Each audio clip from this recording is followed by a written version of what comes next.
Hello everyone, स्वागत है आपका अपने YouTube channel maths by Sabu sir पर। हम बात करेंगे कक्षा 10 के मैथ की एक्सरसाइज 3.5 में क्वेश्चन नंबर 4 की। देखिए हमारा क्वेश्चन नंबर 4 क्या है कि निम्न समस्याओं में रैखिक समीकरणों के युग्म बनाइए और उनके हल यदि उनका अस्तित्व हो किसी बीजगणितीय विधि से ज्ञात कीजिए। आप कोई सी भी विधि से इसे हल कर सकते हैं। इस वीडियो में हम सिर्फ क्वेश्चन नंबर 4 के पार्ट फर्स्ट और सेकंड की बात करेंगे। देखिए फर्स्ट पार्ट हम रीड कर लेते हैं। क्या है हमारा फर्स्ट पार्ट कि एक छात्रावास के मासिक व्यय का एक भाग नियत है तथा शेष इस पर निर्भर करता है कि छात्र ने कितने दिन भोजन लिया।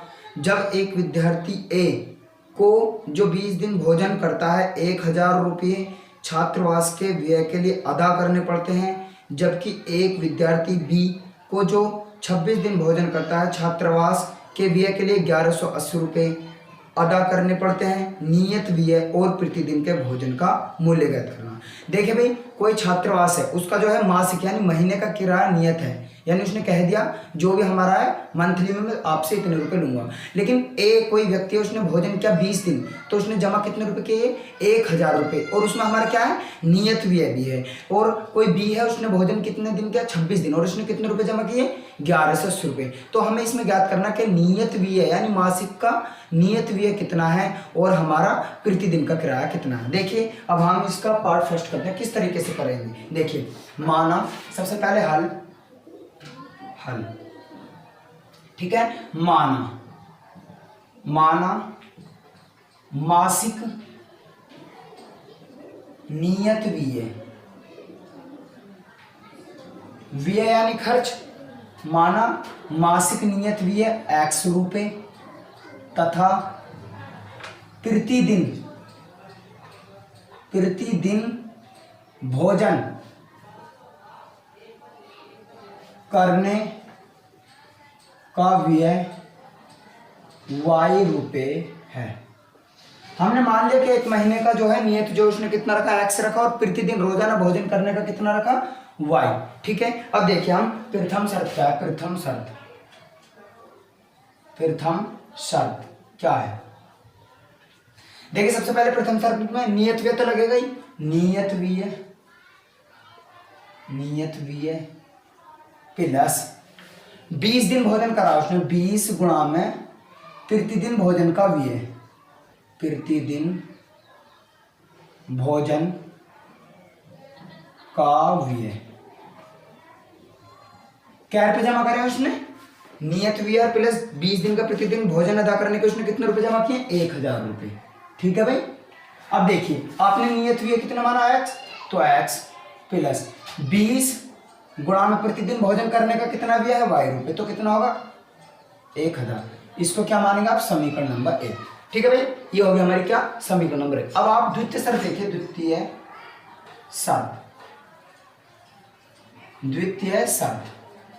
शर्त देखिए हमारी द्वितीय शर्त क्या है। द्वितीय शर्त भी हमारी यही रहेगी कि नियत व्यय, क्योंकि नियत व्यय जो हमारा मासिक व्यय ये तो हमारा वो लेगा ही लेगा। जहां भी हम छात्रावास में खाना ले रहे हो तो हमारा नियत व्यय लेगा प्लस में 26 प्रतिदिन। ठीक है भाई, 26 प्रतिदिन भोजन का व्यय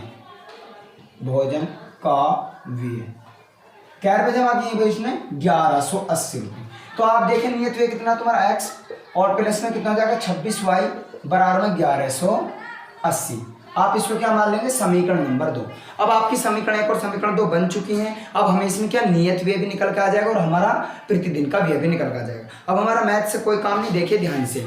ठीक है भाई, समीकरण 1 और समीकरण 2 बन गई। आपको कोई सी भी विधि से कर लेना इस क्वेश्चन में खुद का। तो आप क्या करेंगे ये x, तो समीकरण 1 में से समीकरण 2 को घटाने पर। ठीक है भाई, एक कौन सी x प्लस का 20y बराबर में 1000, 2 कितनी x प्लस में 26y बराबर में 1180। ये क्या करने पर घटाने पर। अब आप क्या देखेंगे x से x से तो x कट गया, ये क्या आएगा तुम्हारा 26, ये माइनस का प्लस का, तो यहाँ क्या होगा माइनस का 6y। ये देखिए 1000 तुम्हारा प्लस का और 1180 का आएगा तुम्हारा माइनस का, कितना बचेगा भाई माइनस का 180। ठीक है भाई, माइनस से माइनस कट जाएगा तो y बराबर 6 इसके नीचे आएगा 180/6। 6 का भाग जब इसमें करेंगे 6 तिया कितना आ जाएगा 30, तो y बराबर कितना आ गया हमारा 30। y बराबर कितना आ गया भाई हमारा 30। अब आप y का मान कहाँ रखेंगे, y का मान समीकरण 1 में रख दो या 2 में रख दो। y का मान समीकरण 1 में, एक कहाँ है लिखो x प्लस में 20y बराबर में 1000। ठीक है, किसका मान y का, तो x प्लस में 20 गुणा में 30 बराबर में 1000, क्योंकि y का मान कितना 30 ही तो है। अब ध्यान से देखो तो x प्लस में 20 की जब हम 30 में गुणा करेंगे कितना आएगा 600 बराबर में 1000। 600 को परे ले जाएंगे, x बराबर 1000 माइनस में 600। ठीक है भाई, तो x बराबर में 400। अब आप इसमें हमारा x का मान और y का मान दोनों निकल के आ गए। जब हमारे इसमें x और y के मान निकल के आ गए, अब आप क्या करेंगे इसमें क्वेश्चन में ध्यान दें ऊपर, माना मासिक नियत भी x माना तो x का मान कितना, तो अतः मासिक नियत व्यय बराबर x बराबर 400 रुपये, और प्रतिदिन का भोजन का व्यय कितना, प्रतिदिन का भोजन व्यय, व्यय यानी खर्च, तो y बराबर 30 रुपये। ठीक है भाई दोस्तों, हमने मासिक व्यय यानी एक महीने का, वो कोई हमारा छात्रावास जो है वो महीने के 400 रुपये तो हमसे लेगा, और डेली जब हम खाना खाएंगे उसके कितना लेगा भाई 30 रुपये डेली। तो हमारा इसी तरीके से हमने क्या किया, इसका मासिक व्यय कितना है 400 रुपये और प्रतिदिन का खर्च कितना है हमारा 30 रुपये। अब आप इसका सेकंड पार्ट देखें, हम सेकंड पार्ट को किस तरीके से हल करेंगे। देखिए भाई इसका क्या है सेकंड पार्ट, हम ध्यान से देखते हैं क्या है इसका सेकंड पार्ट। एक भिन्न 1/3 हो जाती है जब उसके अंश से 1 घटा जाए। भाई कोई भिन्न 1/3 हो जाती है जब क्या करें उसके अंश से 1 घटा दिया जाए, और वह 1/4 हो जाती है जब हर में 8 जोड़ दिया जाए। वह भिन्न बतानी है। देखिए क्वेश्चन बहुत ही आसान है, हम किस तरीके से करेंगे इसे हल। सबसे पहले क्या करेंगे हल। सबसे पहले क्या माना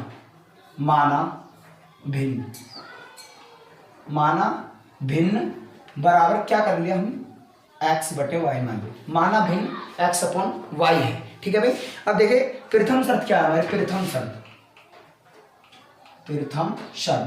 देखिए ध्यान से क्या है हमारी प्रथम शर्त है हमारी क्या, यदि उसके अंश से 1 घटा दिया जाए। अंश कितना, अंश है क्या घटा दिया जाए 1 घटा दिया जाए, हर में कुछ नहीं, तो भिन्न कितने हो जाते भाई 1/3। अब आप क्या करेंगे इसकी क्रॉस मल्टीप्लाई, 3 की इधर और इसकी इधर, तो 3x और माइनस का 3 और बराबर में कितना आ जाएगा y। ठीक है भाई, y को इधर ले आएंगे और 3 को परे ले जाएंगे, 3x माइनस का y, ये प्लस का तो इधर आएगा माइनस का, क्या आएगा माइनस का, परे जाकर आएगा प्लस का 3। अब आप इसे क्या करेंगे समीकरण नंबर 1 मान लें। ठीक है भाई, अब आप इसकी देखेंगे द्वितीय शर्त ध्यान से देखिए द्वितीय शर्त इसकी क्या है। द्वितीय शर्त में इसमें ध्यान से देखें तो, और वह 1/4 हो जाती है जब हर में 8 जोड़ दिया जाए। किसमें भाई हर में, भिन्न हमारी ये रही y, इसमें 8 जोड़ दिया जाए तो कितनी हो जाती है 1/4। अब आप क्या करेंगे इसकी फिर से क्रॉस मल्टीप्लाई, इसकी इधर, तो 4x और इक्वल कितना हो जाएगा y प्लस में 8।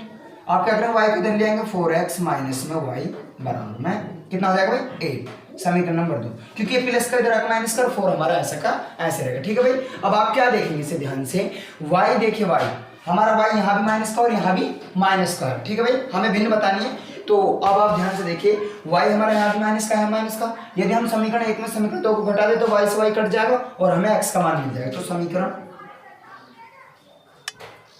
1 में से समीकरण 2 को घटाने पर कहाँ है भाई समीकरण 1, ये रही 3x माइनस में y बराबर में 3। समीकरण 2 कहाँ है, ये रही 4x माइनस में y बराबर में 8। ठीक है भाई, क्या करने पर, घटाने पर। आपको पता होगा घटाने पे क्या हो जाता है, साइन चेंज हो जाता है। एक आएगा प्लस का तो माइनस का, एक आएगा माइनस का तो प्लस का, एक आएगा प्लस का तो माइनस का। अब ध्यान से देखिए, ये माइनस का है, ये प्लस का, तो ये दोनों कट गए। ठीक है भाई। अब आप यहाँ देखिए ध्यान से, ये 3x प्लस का है, 4x माइनस का, तो क्या बचा माइनस का x बराबर, ये दोनों कट गए। ये देखिए क्या है, 8 का आएगा माइनस का, 3 का आएगा प्लस का, तो कितना बचेगा माइनस का 5। माइनस से माइनस तो x बराबर आ गया हमारा कितना 5।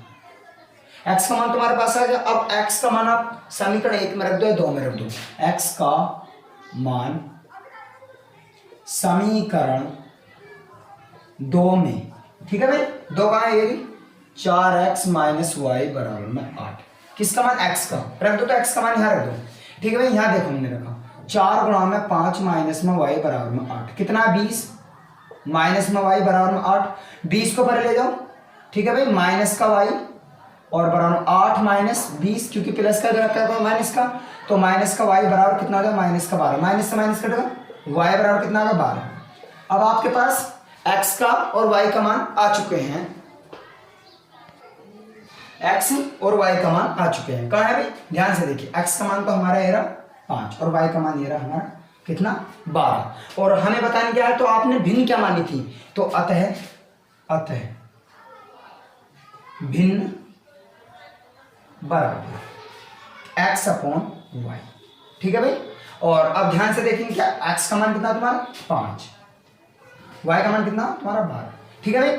आप चाहें इसकी थोड़ी सी क्या शर्त भी आप यहाँ पे करके देख सकते हैं। क्या शर्त है, इसने कहा यदि हम हर किस में से अंश में से एक घटा दें, तो आप अंश में से एक घटाएं, यहाँ से घटा के, तो आप देखिए ध्यान से, क्या आपकी भिन्न कितनी आ गई 5/12। अब इसकी शर्त को आप कैसे ट्रू करेंगे, कैसे सत्य करेंगे।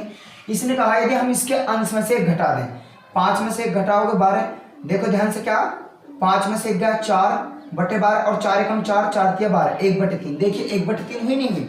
ठीक है, ये हम इसकी शर्तों को जांच कर लेते हैं। अब इसकी दूसरी शर्त क्या है, ध्यान से देखिए, 1/4 कब हो रही है, दूसरी शर्त कितनी हो जाती है 1/4 कब हो जाती है, जब हम हर में कितना जोड़ दे भाई 8, तो भिन्न हमारी कितनी है 5/12। ठीक है, और इसके हर में हम कितना जोड़ दें 8 जोड़ दें, तो भिन्न कितनी हो जाती है आपको पता होगा 1/4, तो 5 12 और 8 20, तो 5 एकम 5, 5 चौक 20, 1/4। देखिए हमारी सेकंड शर्त भी क्या हुई, ट्रू हुई। अगर देखिए भाई ध्यान से, अगर आप इन शर्तों की जांच करने लगे, आप इन शर्तों की जांच करने लगे और जो इन शर्तों में कहा गया है, अगर आपका आंसर उसे फॉलो नहीं करता, तो आपका क्वेश्चन क्या होगा, रॉन्ग होगा, आपका क्वेश्चन गलत होगा। देखिए दोस्तों, हम इस वीडियो में सिर्फ क्वेश्चन नंबर 4 के पार्ट फर्स्ट और सेकंड की ही बात करेंगे ओनली, और जो कि हमने स्टेप बाय स्टेप कंप्लीट कर लिया है। दोस्तों मैं उम्मीद करता हूं कि आपके दोनों क्वेश्चन समझ में आ चुके होंगे। अगर दोस्तों आपके कोई भी क्वेश्चन में कहीं भी आपको डाउट लगा हो तो मुझे कमेंट बॉक्स में बताएं। दोस्तों अगर वीडियो पसंद आई हो तो लाइक कमेंट और शेयर करना ना भूलें। साथ ही साथ बने रहिए हमारे चैनल पर, वॉच टाइम में हमारे बने रहिए, और हमारे चैनल को सब्सक्राइब करना बिल्कुल ना भूलें। मिलते हैं फिर अगली वीडियो में, इसलिए कल तक के लिए टेक केयर, बाय।